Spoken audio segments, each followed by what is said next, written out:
नमस्कार दोस्तों, आपका स्वागत है EXP CG चैनल पर। इस चैनल के माध्यम से हम आपको तरह तरह की जानकारियां देते रहते हैं। इस बार हम आपको एक अलग तरीके की जानकारी देने वाले हैं। यह है पंचकोशी की यात्रा। छत्तीसगढ़ में पंचकोशी की यात्रा। थोड़ा नया नाम लग रहा होगा, कुछ लोग जानते होंगे इसे, कुछ लोग नहीं जानते होंगे। ये राजिम में होता है, राजिम के आसपास। राजिम और 5 और छोटे छोटे कस्बे हैं, वहां से होते हुए एक परिक्रमा है। तो इसमें क्या होता है, किस तरह की परिक्रमा है, ये जानेंगे हम। क्या होता है कि आप सबसे पहले राजिम से शुरू करते हैं। राजिम में एक कुलेश्वर नाथ का मंदिर है और वहां से हम शुरू करके फिर वहीं घूम के 5 अलग अलग जगह से होते हुए यहाँ पर पहुंचते हैं। पुराने जमाने में राजिम शहर का नाम था पद्मावतीपुरी और ये बहुत बड़ा शहर था। ये महानदी के किनारे बसा हुआ है, तो ये बहुत बड़ा शहर है। अब अभी जाकर उतना बड़ा नहीं रहा। रायपुर ज्यादा बड़ा शहर हो गया, लेकिन पहले राजिम एक बहुत बड़ा शहर हुआ करता था। तो यहाँ पर काफी लोग आते थे। इसको यहाँ पे संगम है, 3 नदियों का संगम है। तो वहां से अगर हम बताना चालू करेंगे आपको कि ये यहाँ पर एक राजिम कुंभ भी होता है। तो ये हर जगह हर मंदिर की विशेषता बताते हुए एक हम ये वीडियो बना रहे हैं हम लोग, कि आपको एक जानकारी मिल जाए जिससे आप यहाँ घूमे। तो ये इस तरीके से अगर घूमेंगे तो एक अलग ही आनंद आएगा राजिम घूमने का। तो चलिए शुरू करते हैं। छत्तीसगढ़ की राजधानी से लगभग 45 किलोमीटर की दूरी पर स्थित है राजिम शहर। यहाँ रायपुर से एक छोटी लाइन भी जाती है राजिम के लिए, आप उससे भी जा सकते हैं और मेन रोड से भी जा सकते हैं। एयरपोर्ट से भी आप जा सकते हैं। एयरपोर्ट से अगर बाहर से आप आ रहे हैं तो वहां से भी ज्यादा दूर नहीं है। नया रायपुर में एयरपोर्ट है, वहां से ये लगभग 40 किलोमीटर की दूरी पे राजिम आ जाएगा। ठीक है, अब राजिम में क्या है? राजिम में मंदिर है, पुराने मंदिर है, काफी पुराने मंदिर। जैसे अब इसको थोड़ा जूम करते हुए बताता हूँ। तो सबसे पहले हम राजिम में जाते हैं। राजिम में एक महाकुंभ, राजिम में जैसे महाकुंभ होता है उसके जैसा ही कुंभ होता है। राजिम में कुंभ हर साल, ये छत्तीसगढ़ बनने के बाद में नई परंपरा शुरू हुई जिसमें हर साल किया जाएगा इसको। जनरली कुंभ होता है वो 12 साल में एक बार होता है, लेकिन यहाँ पर ये हर साल होता है। तो इसको छत्तीसगढ़ का प्रयाग भी कहा जाता है। जैसे अब इलाहाबाद का नाम प्रयागराज हो गया, तो राजिम को पहले से ही प्रयाग कहते हैं। क्यों कहते हैं? इसका मतलब है कि यहाँ पर 3 नदियां मिलती हैं। जैसे इलाहाबाद में 3 नदियां कौन सी मिलती है, या प्रयागराज में कौन सी नदियां मिलती हैं? वहां पर गंगा, यमुना और सरस्वती मिलती है। वैसे ही राजिम में पैरी, सोंढूर और महानदी 3 नदियों का संगम है। इसके लिए इस जगह की अलग ही महत्ता है। तो यहाँ पे काफी साधु संत आते हैं और काफी सारी चीजें की जाती है। इसके बारे में एक कहानी भी है, वो भी थोड़ी सी विस्तृत तो नहीं, क्योंकि इसी से रिलेटेड ही ये पंचकोशी की यात्रा है, तो ये बताना जरूरी है। एक बार विष्णु जी ने विश्वकर्मा जी से कहा कि धरती पर एक ऐसी जगह पर मंदिर बनाए जहाँ पे 5 कोस के अंदर कोई शव न जला हो। विश्वकर्मा जी से धरती पर आए और ढूंढते रहे, ऐसा कोई स्थान नहीं दिखा। वापस जाकर विष्णु जी से कहा, विष्णु जी ने कहा कि कमल के फूल को धरती पर छोड़कर, उन्होंने कहा विश्वकर्मा जी से कि जहां गिरेगा वहीं पे मंदिर बनाएंगे। वहां पे किसका मंदिर? विष्णु जी का मंदिर बनेगा। तो कमल के पराग, जो कमल फूल का जो पराग होता है, उस पे भगवान विष्णु जी का मंदिर बना है। तो इसका नाम पड़ा है कुलेश्वर धाम। तो वहां पर पंखड़ियों पर 5 कोस के धाम बसे हुए हैं। तो ये ऊपर से गिरा पंखुड़ी। और कौन कौन सी नदी है? कुलेश्वर धाम राजिम में है, चंपकेश्वर नाथ चंपारण में है, ब्रह्मणी में एक मंदिर है, फिंगेश्वर में एक मंदिर है और कोपरा गांव में एक मंदिर है। तो ये सभी को मिलाकर हम पंचकोशी की यात्रा करते हैं। तो आइए शुरू करते हैं। यात्रा के लिए सबसे पहले हम पहुंचेंगे कहाँ? सबसे पहले हम जा रहे हैं राजीव लोचन मंदिर। राजीव लोचन मंदिर विष्णु जी का मंदिर है और ये बहुत पुराना मंदिर है। इसका ये बेसिकली एक राजा थे जिन्होंने इसको बनाया था। जब एक शासन चलता था कलचुरी राजाओं का, जाजल देव करके राजा थे, उन्होंने बनवाया था। अब उसमें शिलालेख है, तो उससे पता चलता है कि यहाँ पे क्या हुआ था क्या नहीं हुआ था। तो आप इसमें थोड़ा सी जानकारी है वो पढ़ भी सकते हैं।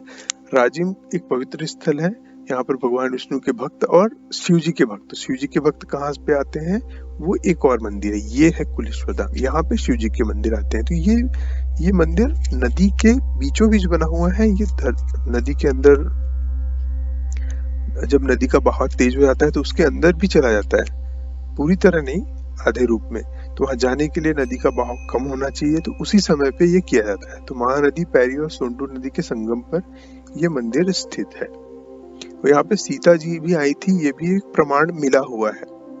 इसके बाद यहाँ से जब यात्रा शुरू होती है तो आप ये वाला जो दिख रहे हैं ऑरेंज कलर का, संतरे कलर का, यहाँ से हम जाएंगे पट्टेश्वर धाम। पट्टेश्वर धाम में दूसरा मंदिर है हमारा, जिसमें आपको अन्नपूर्णा उनकी अर्धांगिनी है, भगवान शिव की अर्धांगिनी वहां पर अन्नपूर्णा देवी है। तो यहाँ पर उनकी पूजा, दोनों की पूजा की जाती है। तो यहाँ पे पट्टेश्वर धाम में क्योंकि धान का कटोरा है तो इसकी बहुत महत्ता है, इसके लिए ये जगह भी बहुत फेमस है पट्टेश्वर धाम। इसके बाद यहाँ से हम आगे बढ़ेंगे पट्टेश्वर धाम से चंपकेश्वर नाम पड़ा है चंपारण्य से। तो चंपकेश्वर मंदिर ज्यादा दूर नहीं है, लेकिन ये अलग तरीके से भी फेमस है। इसका मतलब होता है चंपा का फूल और अरण्य, चंपा के फूल का जंगल। तो महानदी के किनारे एक चंपा के फूल का जंगल था, जहाँ पर एक मंदिर बनाया गया और उसकी पूजा की जाती है। और यहाँ पे एक और इम्पोर्टेंट प्लेस है, वो है वैष्णव धर्म वाले, वैष्णव जो एक संप्रदाय है, वो वहाँ पर उनके बेसिकली वल्लभाचार्य वहीं पे थे, उनका एक आश्रम है, तो वहाँ पे भी आप विजिट कर सकते हैं। अगला, इसके अलावा हम आगे बढ़ेंगे तो उससे ये जो लाल कलर से हम जाएंगे, तो यहाँ से होते हुए हम जाएंगे ब्रह्मकेश्वर महादेव। ये चंपारण से फिर 9 किलोमीटर की दूरी पे उत्तर की तरफ में है। और यहाँ पर भी शिव जी का मंदिर है, और यहाँ पर जो मंदिर है उसको बोलते हैं अधोर महादेव, और वो किसी से डरते नहीं है। इसको एक बार आप पहचान लेते हैं कि कभी भी भयभीत नहीं होते हैं, यहाँ पर देख लिया जाए तो अपना डर दूर करना है तो आप यहाँ पर एक बार जाइए और एक बार मिल के आइए भगवान जी से। उसके अलावा एक और जगह है जहाँ पे कोई शिव जी का मंदिर इस पंचकोश यात्रा में नहीं, लेकिन वो भी बहुत इंपॉर्टेंट जगह है अगर घूमने के लिए जा रहे हैं। और तो आरंग एक जगह है जहाँ पे बहुत ज्यादा मंदिर है, पुराने मंदिर है, तो अगर आपको वो देखना है तो उस रास्ते में आप वहां पे भी जा सकते हैं। फिर एक ब्रिज क्रॉस करके, महानदी पर एक ब्रिज है, इसका नाम ही है महानदी ब्रिज, उसको क्रॉस करते हुए बेलसोंडा से हम मुड़ जाएंगे इस तरफ। कहाँ पे? फिंगेश्वर थोड़ा लंबा दूरी है, यहाँ पे बहुत लंबा पैदल चलना पड़ता है लोगों को। तो फिंगेश्वर एक बहुत ही फेमस जगह है, ये बेसिकली आता है गरियाबंद, अब नया डिस्ट्रिक्ट जो गरियाबंद बन गया है वहां पर। यहाँ पर है फणिकेश्वर महादेव का मंदिर। तो ईशान नाम की मूर्ति है भगवान की, और इनकी अर्धांगिनी जो है वो अंबिका है। और एक और इसमें बोला जाता है कि महादेव का प्रतीक जो है वो विज्ञानमय कोश के, और वे भक्तों को शुभ गति देते हैं। तो ये बहुत ही फेमस जगह है, पुराना मंदिर है, बहुत ही प्राचीन मंदिर है। तो यहाँ पर विजिट करना बहुत ही अच्छा रहेगा, बहुत ही सुंदर सा जगह है। यहाँ से फिर अगर आगे बढ़ेंगे हम अगले पड़ाव पे, तो वो है कर्पूरेश्वर भगवान का मंदिर है।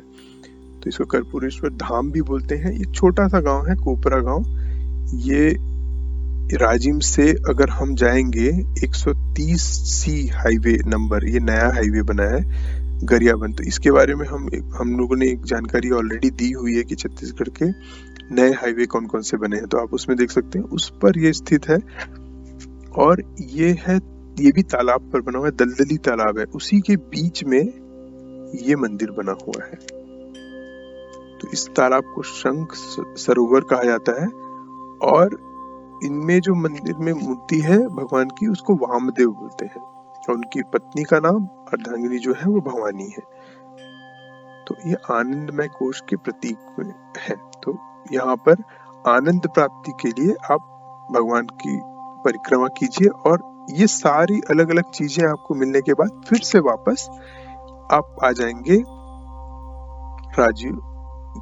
राजीव लोचन मंदिर में, विष्णु जी के मंदिर में। तो 5 शिव जी के मंदिर और 5 और एक विष्णु जी का मंदिर, इसके करने के बाद राजीव लोचन मंदिर में आ जाते हैं। तो उसके बाद पूजा करने के बाद आटका का प्रसाद और चावल, कपड़े और पैसे अर्पित करते हैं। आटका है, आटका एक अलग टाइप की मिठाई है जो चावल से बनती है। ये छत्तीसगढ़ में क्योंकि चावल बहुत फेमस है, इसीलिए ज्यादातर चीजें चावल से बनाई जाती हैं। तो ये भी प्रसाद भी उसी के हिसाब से बनाया गया है। और यहाँ पर भजन कीर्तन होता है, सब मेल मिलाप करते हैं और आनंद लेते हैं। तो ये बहुत ही आनंदमय समय होता है। कुंभ के समय बहुत लोग इकट्ठा होते हैं, और ये पंचकोशी की यात्रा एक अलग चलती है, जत्था जाता है उनका, और शिव जी